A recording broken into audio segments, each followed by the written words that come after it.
Nah, ini adalah data raster ya. Jadi sudah diulang-ulang bahwa data raster itu terdiri dari kolom dan baris, dan di sana ada pixel ya atau sel. Ini kalau kita lihat satu selnya gitu atau pixel itu memiliki tinggi dan lebar. Jadi ini namanya spatial resolution. Resolusi spasialnya kira-kira memiliki panjang dan lebar dari selnya itu berapa. Kalau misalnya resolusi spasial 1 meter berarti lebar dan tinggi 1 meter. Gitu ya. Resolusi spasial 100 meter berarti lebar dan tinggi gitu ya, masing-masing adalah 100 meter. Gitu. Nah, masing-masing sel ini itu nanti bisa diisi nilai. Itu ya, nilai yang integer gitu ya, kayak 1, 2, 19. Kemudian nilai yang double floating atau real. Jadi yang koma, 19, 20, gitu ya, 3,5, 17,8, 79,2 dan sebagainya. Nah, kemudian juga bisa memiliki no data. Jadi tidak ada data. Itu bisa juga. Untuk merepresentasikan bahwa di sana tidak ada data. Jadi kalau elevasi gitu ya, di sini tidak ada elevasi misal gitu ya. Atau bukan elevasi ya, contohnya misal tidak ada hutan gitu ya, tidak ada pohon gitu ya. Nah, itu bisa no data value gitu. Nah, ini pembacaan dari data raster. Jadi data raster itu terdiri dari kolom gitu ya, ini kolom, dan kemudian terdiri dari baris gitu. Nah, jadi dia akan dibaca gitu ya, selnya tersebut itu berdasarkan koordinat dari unitnya ini gitu ya. Jadi unit dari rasternya ini gitu ya, itu terdiri dari kolom dan row unitnya ya. Jadi dia memiliki koordinat nanti pada kolom 5 dan pada baris ke-3, jadi 5,3 gitu.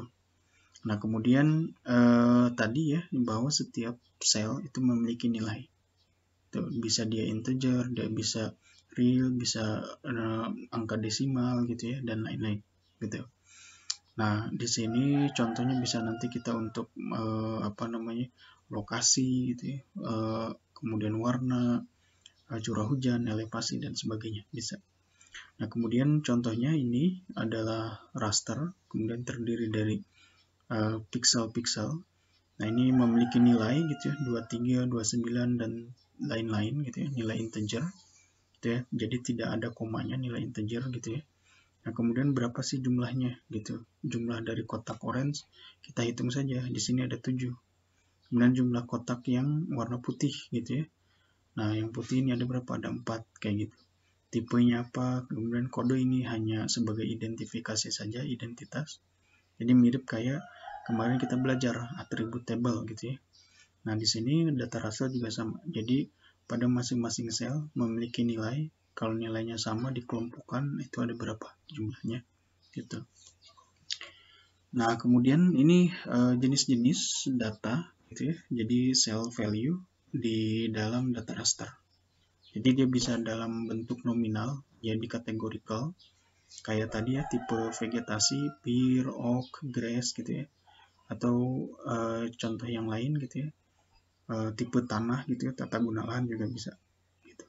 Ya, contohnya di sini ada pear, juniper, aspen gitu ya, walnut gitu ya, wood gitu, tipe vegetasi. Jadi dia kategorikal, bisa kita bedakan gitu.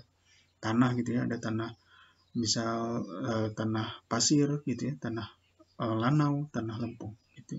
Tata guna lahan, ada sawah gitu ya, ada hutan gitu, ada pemukiman, ada lahan tambang gitu. Jadi nominal ini gitu ya, itu dia memiliki nama dan dia sifatnya kategorikal. Kemudian ada ordinal. Nah, kalau ordinal dia berarti ada urutan, ada ranking gitu. Nah, tetapi di sini gitu ya, untuk rankingnya tersebut nanti akan hanya sebatas sifatnya kualitatif gitu. Jadi kira-kira dia tuh sangat bagus gitu ya. Kemudian ada suitability, misal dia kalau misal lahannya itu sangat cocok gitu ya, sangat tidak cocok untuk bangun rumah dan sebagainya. Kemudian soil drainage rank. Jadi kira-kira kalau misal ada tanah, nah gitu dia tanah tuh airnya itu mengalirnya gimana? Lancar, tersendat, atau hanya merembes, atau kering gitu. Jadi ada ranking di sana ya, ada tingkatan gitu. Nah, kemudian ada interval. Nah, interval ini dia juga sama gitu ya. Dia juga sama, ada susunan gitu ya. Kemudian di sana ada perbedaan. Ini ada perbedaan nilai gitu ya. Contohnya dari perbedaan konsentrasi gitu ya. Kemudian juga ada elevasi, itu bisa juga. Kemudian ada data-data seperti temperatur, itu juga bisa. Jadi ada interval. Jadi dia secara numerik tersusun dan kemudian perbedaan intervalnya itu memiliki makna. Jadi kalau misal 700 ke 709 dia berarti tinggi gitu ya, atau rendah. Kemudian 730, 739 dia menengah dan sebagainya gitu ya. Jadi kayak konsentrasi tinggi, menengah gitu ya. Itu seperti apa. Nah, kemudian rasio data itu juga bisa. Rasio data ini mirip kayak interval data. Jadi ada interval, tetapi yang membedakan di rasio data ini dia memiliki sebuah datum gitu ya. Jadi sebuah natural zero gitu. Nah, nilai nolnya ini dia memiliki makna gitu.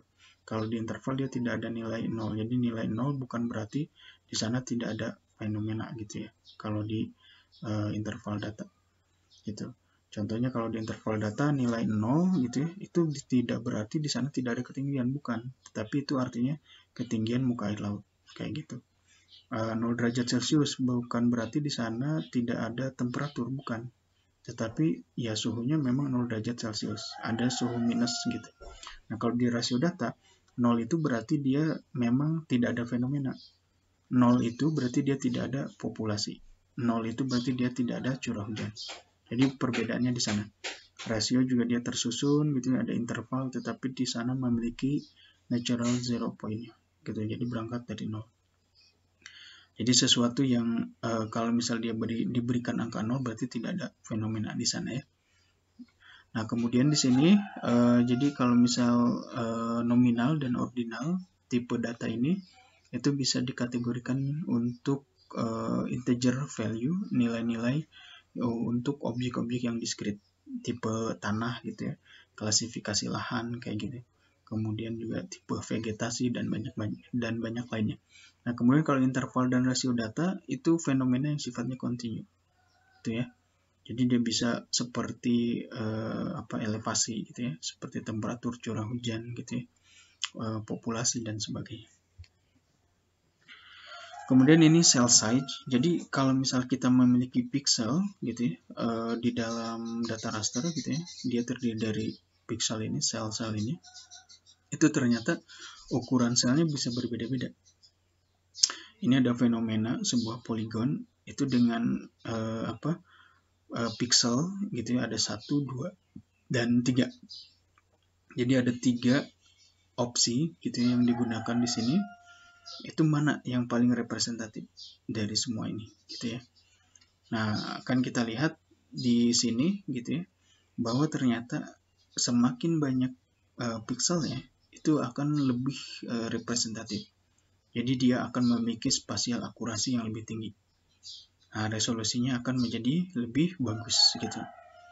Kalau misal ukuran selnya makin kecil, berapa sih ukuran selnya? Ini kan kotaknya kecil-kecil tuh. Berarti dia 1 meter kali 1 meter gitu ya. Ini permisalan saja gitu kan. Nah, kemudian kalau misal meningkat ke sini, berarti ukuran satu kotaknya 2 kali dari ini kan, betul ya. Jadi 2 meter kali 2 meter.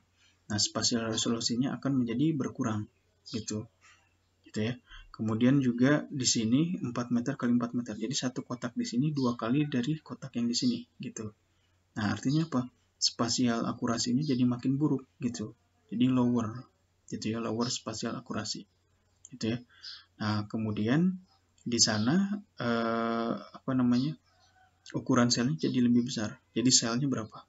4 meter kali 4 meter gitu ya. Jadi semakin banyak sel gitu ya, atau ukuran selnya makin kecil, dia spasial akurasinya makin tinggi.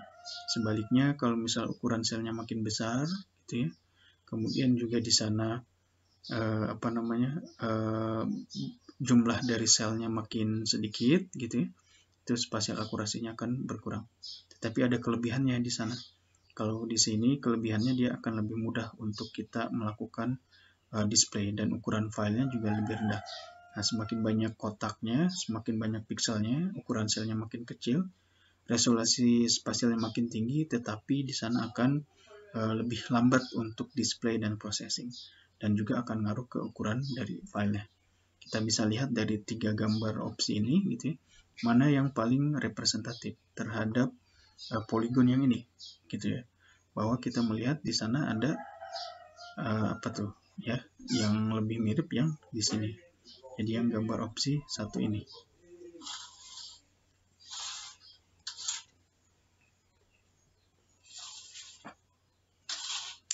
Oke, terus kita akan lihat dari ukuran sel. Nah, di sini ukuran sel itu kita punya skala 1:50.000 dan 1:2500. Ukuran selnya berapa? 61 cm.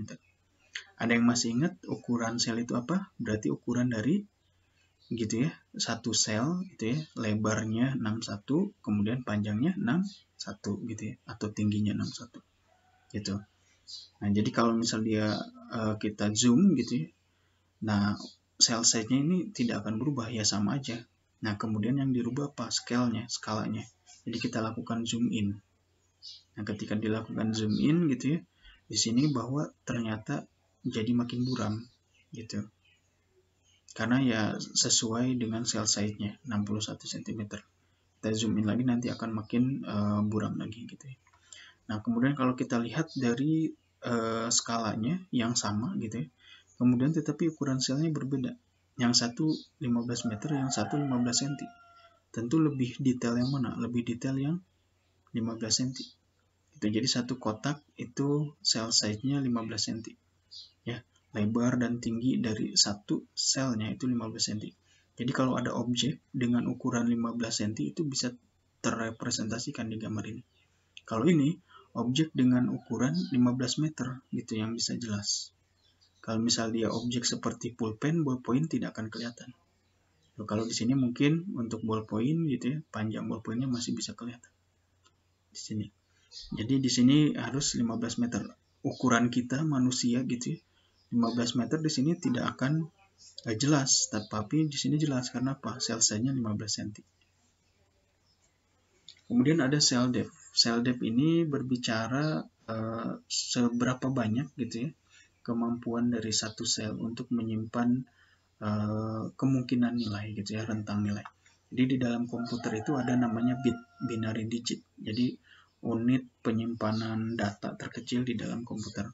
Nah, satu bit itu dia bisa dibaca sebagai nilai 0 gitu dan nilai 1. Kalau dari segi color-nya itu 0 itu black, kemudian kalau white itu dia 1 itu white gitu ya. Jadi hitam dan putih. Nah, ini namanya satu bit gitu ya. Itu adalah unit data di komputer yang paling kecil gitu ya. Namanya bit gitu, binary digit. Dia ada 0 dan 1. Satu bit itu gitu ya, nilainya bisa 0 atau nilainya bisa 1 gitu ya. Itu namanya binary digit, satu bit. Nah, kalau 2 bit itu rumusnya itu 2 pangkat bitnya ada berapa gitu. Nah, itu ada berapa jumlah kemungkinan angka yang bisa dinilai. Disimpan di dalam satu sel gitu ya, satu pixel gitu. Nah, kalau 1 bit berarti hanya ada 2 kemungkinan, bisa nilainya 0 atau nilainya 1. Kalau 2 bit, tadi ya rumusnya 2 pangkat bitnya berapa. Kalau misal 2 bit, 2 pangkat 2, berarti ada 4 kemungkinan nilai. Kita bisa nilai 0, itu nilai 1, 2, dan 3 gitu. Jadi ada dari colornya ya ada transisi dari hitam kemudian menjadi putih kayak gitu. Kemudian kalau 4 bit, dia berarti dari nilai berapa? 0, 1 gitu ya. Ada berapa kemungkinan gitu ya. Mestinya ada 16 kemungkinan. Jadi 2 pangkat 4 gitu ya. Kemudian kalau 8 bit ada berapa kemungkinan nilai yang bisa disimpan gitu ya, possibility value-nya gitu yang bisa di store gitu ya di dalam satu pixel. Kalau 8 bit gitu ya, itu ada 256. Jadi 2 pangkat 8. Kalau 16 bit ada sekian gitu. Jadi akan kita melihat kedalaman dari selnya gitu ya, kira-kira berapa banyak sih gitu ya kemungkinan nilai yang bisa disimpan dalam satu sel, itu tergantung dari kedalaman sel. Kalau dia 1 bit hanya ada 2 kemungkinan, kalau nggak 0 ya 1. Kalau 2 bit ada 4 kemungkinan gitu ya, 0, 1, 2, dan 3 gitu ya. Jadi ada banyak kemungkinan nilainya gitu ya. Jadi bit ini menunjukkan kedalaman dari sel, gitu ya. Kira-kira satu sel pixel kita, gitu ya, di dalam data raster itu ada berapa kemungkinan nilai sih, gitu ya. Kalau misalnya yang 1 bit itu hanya 0 dan 1. Kalau 2 bit itu ada 4 kemungkinan nilai. Kalau 3 bit berarti ada berapa? Ya 2 pangkat 3. Berapa? 8 nilai. Gitu yang bisa kemungkinan masuk gitu. 8 nilai itu bukan berarti hanya 0, 1, 2, 3, 4, 5, 6, 7, 8. Enggak gitu. Tetapi ada 8 kemungkinan gitu ya. Nilai gitu yang bisa disimpan. Nilainya bisa berapa saja. Yang jelas ada 8 possibility gitu. Kalau misal 1 bit hanya ada 2 possibility. Kalau tidak 0 ya 1 gitu nilainya. Kalau tidak 4, 5. Jadi artinya ini hanya menunjukkan kira-kira ada berapa sih kemungkinannya gitu ya depth-nya.